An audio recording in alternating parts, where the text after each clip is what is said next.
163, General John Buford comes to this cupola right here at the very top of the Lutheran Seminary. The advantage of being up here is he can see for miles around.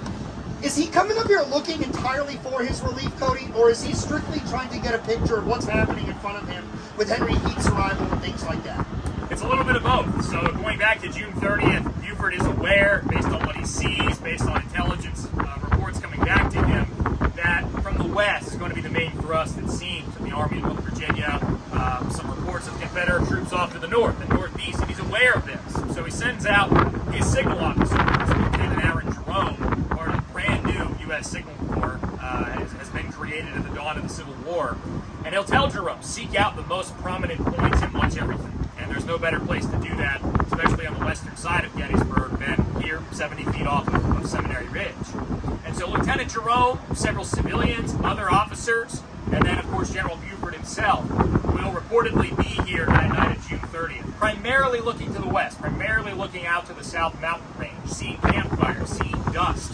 Ultimately, as the fighting opens on the morning of July 1st, out along Chambersburg Pike, seeing Confederate forces themselves. But as the morning wears on and Buford's men are falling back ridge by ridge, he comes up here to look for both of those things that you mentioned, Pat. Looking not only for how much longer can we hold there, but also now looking to the south, looking for, yes, reinforcements in the form of General John Reynolds and the Union First Corps, but also looking for a backup plan for contingency, looking to Cemetery Hill, Cemetery Ridge. Where can I withdraw to if need be, is what's going through Buford's mind. And this will be the case until he eventually spots General Reynolds coming up from the south. It's actually Lieutenant Jerome says, I can see the Corps flag, General Reynolds. Reynolds and Buford will meet somewhere in or around this building. This will then open up the infantry fight that takes place just behind us at Herbst Woods, as well as at the McPherson Farm, at the railroad cut. At that time, this building is going to be established as the first major hospital on the battlefield. Eventually, the construction of a rail barricade behind this building, which becomes itself the site of severe fighting late in the afternoon, that afternoon. And this position will do a total of 180. It was a Union stronghold. Now it's Confederate held for the remainder of the battle. We have limited accounts, but a few, of what is happening in this cupola with wounded Union soldiers, captured Union soldiers, a couple of Confederate officers, and what they could see, or in some cases lack thereof, as they looked off toward the south. Today, largely a tree-covered view, but the fields of the second and third days of battle, likewise, would have been visible in 1863. Awesome. Have you ever had to do your job, not just as a podcaster or as a docent in the museum, have you ever had to do your job as a storm chaser? Because I feel like when we started from the field, it was a beautiful day.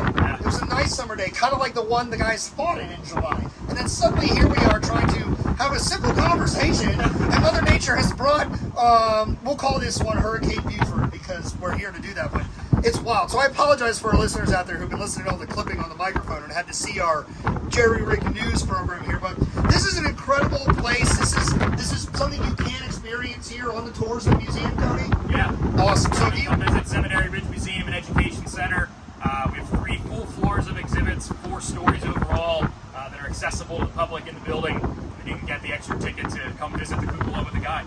Absolutely awesome. So thank you, Cody, for bringing us up here. Thank you all for hanging out with us. Lots coming up from the History Things podcast for Gettysburg 160. Very shortly, you're going to hang out with Scott Hartwig, also here in the field, just behind us at Herbst Woods, where we're going to talk about that deadly fighting that takes place between the Iron Brigade and other Union forces and the Confederate attackers on that day. You're also already listening to the episode that Scott had out on Friday, covering the battle as a whole. Cody has an episode coming out. Cody has another from the field with us that's coming out. So lots and lots and lots of stuff. If you're not following us on social media yet, you should be doing so. Facebook, Instagram, YouTube, The History Things Podcast. And you should be downloading us already. I don't know why you're not.